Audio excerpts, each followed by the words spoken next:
ગ્રુપના સર્વે સર્વા ભૂપેન્દ્ર ઝાલાથી અભિભૂત થઈ ગયા હતા એજન્ટો અને માનતા હતા ભગવાન। વિદેશમાં જલસાના જુઓ આ દ્રશ્યો।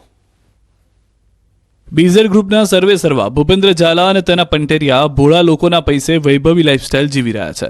બેફામ થયેલા ઠગબાજો રોકાણકારોના પૈસે લહેર કરી રહ્યા છે, જેનો વધુ એક વિડીયો સામે આવ્યો છે। હજારો લોકોને બાટલીમાં ઉતારી બીઝર ગ્રુપને લાખો કરોડો રૂપિયાનો ફાયદો કરાવનાર એજન્ટોને ભૂપેન્દ્ર ઝાલા વિદેશ ટૂરમાં લઈ જતો હતો।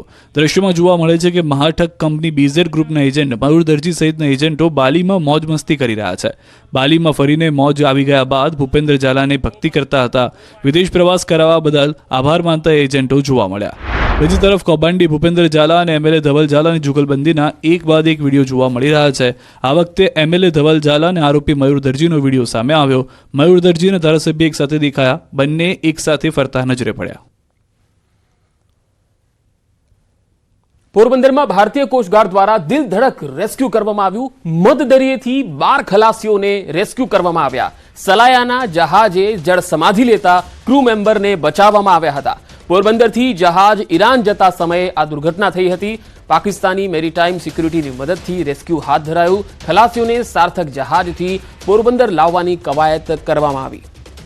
તો પોરબંદરથી આ જહાજ ઈરાન જતું હતું ત્યારે આ દુર્ઘટના બની હતી। મધદરિયે આ રેસ્ક્યુ કરવામાં આવ્યું। વધુ માહિતી સાથે પોરબંદરથી સંવાદદાતા પ્રતિશ ચીલુ જોડાયા છે। પ્રતિશ, આ દિલ ધડક રેસ્ક્યુ ઓપરેશન કઈ રીતે હાથ ધરાયું અને હાલ જે રેસ્ક્યુ કરવામાં આવ્યા છે એ 12 ખલાસીઓ હાલ ક્યાં છે?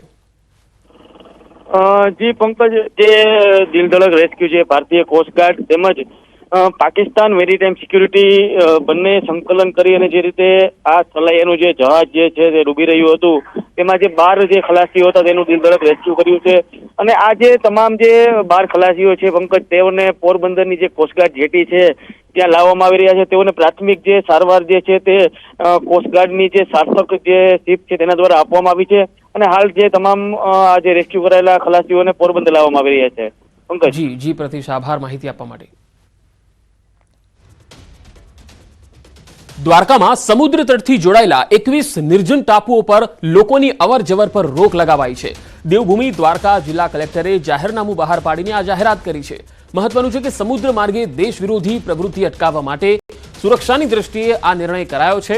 દેશની સુરક્ષા વ્યવસ્થાને ધ્યાનમાં રાખી તારીખ 29 જાન્યુઆરી 2025 સુધી 21 ટાપુ પર જવા ઉપર પ્રતિબંધ મૂકવામાં આવ્યો છે। વધુ માહિતી સાથે દ્વારકાથી સંવાદદાતા મુકુંદ મુકરિયા જોડાયા છે। મુકુંદ, આજે 21 ટાપુઓ પર પ્રતિબંધ ફરમાવી દેવાયો છે। શું અત્યાર સુધી ત્યાં લોકોની અવરજવર રહેતી હતી? જી પંકજ, વાત કરવામાં આવે તો દ્વારકા જિલ્લામાં કુલ 24 જેટલા ટાપુઓ આવેલા છે, જેમાંથી માત્ર 2 ટાપુઓ પર જ માનવ વસાવત છે, ત્યારે 21 જેટલા ટાપુ છે ત્યાં માનવ વસાવત નથી। કેટલાક ધાર્મિક સ્થળો આ ટાપુ ઉપર આવેલા છે, ત્યારે ધાર્મિક પ્રવૃત્તિના નામે કોઈ અસામાજિક તત્વો ત્યાં આશરો ન લે તે માટે જિલ્લા કલેક્ટર દ્વારા છે એક જાહેરનામું પ્રસિદ્ધ કરવામાં આવ્યું છે। અને આ જે નિર્જન ટાપુ પર છે ત્યાં અવર જવર માટે રોક લગાવી દેવામાં આવી છે। જી આભાર મુકુંદ માહિતી આપવા માટે। છેલ્લા કેટલાક વર્ષોથી દીવ અને માંડવી બીચના દરિયામાં શિયાળાની ઋતુમાં ડોલ્ફિન માછલી મહેમાન બને છે। આ વખતે પણ દીવ અને ઉનાના માંડવી બીચ પર ડોલ્ફિન દેખાતા સહેલાણીઓ માટે આકર્ષણનું કેન્દ્ર બની। ગુલાબી ઠંડીમાં ડોલ્ફિને દેખા દીધી, જેને જોતા જ સહેલાણીઓ પણ ખૂબ જ ખુશ જોવા મળ્યા। આ ડોલ્ફિનને નિહાળવા સહેલાણીઓ એડવાન્સમાં બુકિંગ કરાવતા હોય છે। ડોલ્ફિન માછલી એક શાંત સ્વભાવની અને દરિયાના પાણીમાં લોકોને જોઈ ઉછળકૂદ કરતી માછલી છે। ડોલ્ફિન સિઝન ચાલુ થાય છે નવેમ્બરથી લઈને જાન્યુઆરીના એન્ડ સુધી હોય છે ડોલ્ફિન। અને અર્લી મોર્નિંગથી લઈ સવારે 7, 7:30થી ચાલુ કરે છે ડોલ્ફિન અમે બતાવવાનું બધા લોકોને।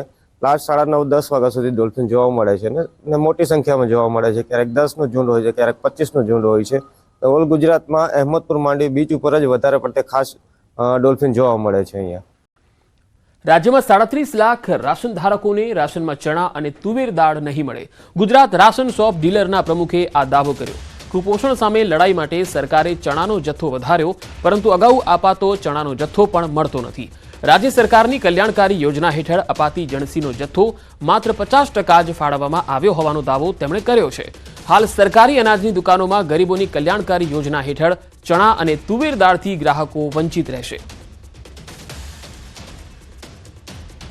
ગુજરાતના લગભગ 75 લાખ પરિવારોને દર મહિને ગુજરાત સરકાર તરફથી 1 કિલો તુવેર દાળ અને 1 કિલો ચણા દાળ છે સબસિડીયુક્ત ભાવે આપવામાં આવી રહ્યા છે. આ મહિને ડિસેમ્બર 24ના માસમાં ગુજરાત સરકાર તરફથી અપૂરતો અને અનિયમિત જથ્થો આવવાના કારણોસર 50% જ ફાળવણી કરવામાં આવી છે, જેના હિસાબે ગુજરાતના લગભગ 37 લાખ પરિવારો છે એ આ તુવેર દાળ અને ચણાના જથ્થાથી વંચિત રહેશે. સુરતમાં હીરા ઉદ્યોગમાં મંદી વચ્ચે રત્ન કલાકારો પર પડ્યા પર પાટું જેવી સ્થિતિનું નિર્માણ થયું. હીરામાં ભયંકર મંદી વચ્ચે વધુ એક દુઃખદ સમાચાર સામે આવ્યા, જેમાં હીરાની મારુતિ ઇમ્પેક્સ કંપની 3 થી 4 મહિના સુધી બંધ રાખવાનો નિર્ણય કરાતા રત્ન કલાકારો ચિંતામાં મુકાયા. વાત એવી છે કે કંપનીના માલિક સુરેશ ભોજપરાને બ્રેન સ્ટ્રોક આવતા તેમની તબિયત નાદુરસ્ત છે, જેથી આ નિર્ણય લેવામાં આવ્યો. તબિયત સુધારા પર આવતા રત્ન કલાકારોને ફરી કામ પર બોલાવાશે તેવું સુરેશ ભોજપરાના પરિવારે જણાવ્યું હતું. ઓડિયો મેસેજ દ્વારા કંપનીના કર્મચારીઓને છૂટા કરવામાં આવ્યા, ત્યારે સુરત અને સૌરાષ્ટ્રના 15,000 રત્ન કલાકારો પર તેની માઠી અસર થઈ છે. જે તમારું નામ અને સમગ્ર કર્મચારીઓને ઓડિયો મેસેજ દ્વારા મારુતિ ઇમ્પેક્સથી છૂટા કરી અને અન્ય જગ્યા પર કામ શોધી લેવા માટેની વાતો કરવામાં આવી છે, શું કહેશો? મારું નામ છે ભાવેશ ટાંક, હું ડાયમંડ વર્કર યુનિયનનો ઉપપ્રમુખ છું. કાલે મેં ઓડિયો સાંભળ્યો, ત્યારબાદ મેં અહીંના જે મેનેજમેન્ટ સ્ટાફ છે એમનો કોન્ટેક કર્યો, એમના પરિવારજનોનો કોન્ટેક કર્યો અને એમના પરિવારજનોનું એવું કહેવું છે કે સુરેશભાઈને આજથી 2.5-3 મહિના પહેલાં અમદાવાદ એરપોર્ટ ઉપર જ્યારે એ કોઈ અન્ય જગ્યા ઉપર ટ્રાવેલિંગ કરી રહ્યા હતા ત્યારે એને બ્રેક સ્ટ્રોક આવેલો. બ્રેક સ્ટ્રોકના કારણે એનું જે માઇન્ડ છે એની ઉપર અસર થઈ, પેરાલિસિસ આખું જે અંગ છે એ થઈ ગયેલું. અત્યારે એની મેડિકલ સારવાર ચાલી રહી છે. સુરેશભાઈ સિવાય મારુતિ ઇમ્પેક્સમાં જે મેજર ડિસિઝનો હોય, આર્થિક ડિસિઝનો હોય, એક્સપોર્ટના ડિસિઝનો હોય, ઇમ્પોર્ટના ડિસિઝનો હોય, ક્યાંથી હીરા લઈ આવવા, કઈ રીતે, મેજર ડિસિઝનો સુરેશભાઈ સિવાય મારુતિ ઇમ્પેક્સમાં કોઈને લેવાના પાવર નહોતા. તો જે ઘરનું મોભીને આ આફત આવી છે તો એના કારણે એમને એવું જાહેર કરેલું કે કંપની અમે 3-4 મહિના માટે સ્થગિત કરીએ છીએ. પરંતુ એક બાબત એ પણ છે, રત્ન કલાકારો અત્યારે મંદીનો માહોલ છે, મંદીના માહોલથી ચપડાઈ રહ્યા છે, બેરોજગારીનો દર વધી રહ્યો છે, ત્યારે વધુ 15,000 કારીગરો ઉપર આ બેરોજગારીનો માર આવશે. જેવી કંપની શરૂઆત થશે તેની સાથે આ કામદારોને ફરીવાર કામ પર બોલાવવામાં આવશે, એવી પણ વાતો હાલ કરવામાં આવી રહી છે. કેમેરામેન ભરત બંબત સાથે કેતન પટેલ, ન્યૂઝ 18 ગુજરાતી, સુરત. આણંદ જિલ્લામાં 15 વર્ષીય સગીરાએ અગમ્ય કારણોસર જીવન ટૂંકાવ્યું હોવાનું સામે આવ્યું છે. મૂળ છોટાઉદેપુરની વતની આ સગીરાએ આણંદની ચરોતર એજ્યુકેશન સંચાલિત કસ્તુરબા કન્યા છાત્રાલયમાં આપઘાત કર્યો. લાકડાના કબાટના હેન્ડલ સાથે ફંદો બનાવી જીવન ટૂંકાવ્યું. આ ઘટનાની જાણ થતાં જ પોલીસ પણ દોડી આવી અને મૃતદેહને પીએમ અર્થે હોસ્પિટલ ખસેડાયો. જોકે તેજસ્વી વિદ્યાર્થીનીએ આ અંતિમ પગલું ભરી લેતા અનેક તર્ક વિતર્ક સર્જાયા છે.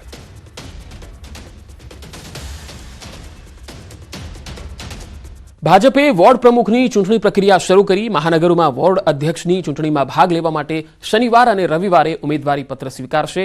વોર્ડ અધ્યક્ષની પસંદગી માટે ભાજપે યોગ્યતા નક્કી કરી. સતત 2 ટર્મ વોર્ડ પ્રમુખ રહેનારને નહીં બનાવાય વોર્ડ પ્રમુખ. વોર્ડ અધ્યક્ષ બનવા માટે મહત્તમ ઉંમર 40 વર્ષ રહેશે. ખાસ કિસ્સામાં છૂટછાટ માટે મહત્તમ 45 વર્ષની મર્યાદા રહેશે. વય મર્યાદાને લઈને અંતિમ નિર્ણય ચૂંટણી અધિકારી કરશે. વોર્ડની ટીમ, મહાનગરની ટીમ, સેલ, મોરચા અને પ્રકલ્પમાં ફરજિયાત કામ કરેલું હોવું જોઈએ. સ્થાનિક સ્વરાજ્યમાં ચૂંટાયેલા કાર્યકર્તાને નહીં બનાવાય વોર્ડના પ્રમુખ.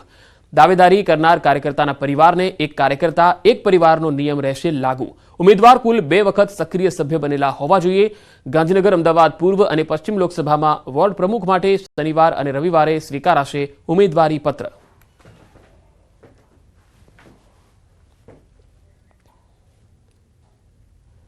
સુરત સિવિલમાં થતી ફ્રી સારવારે એક ગરીબ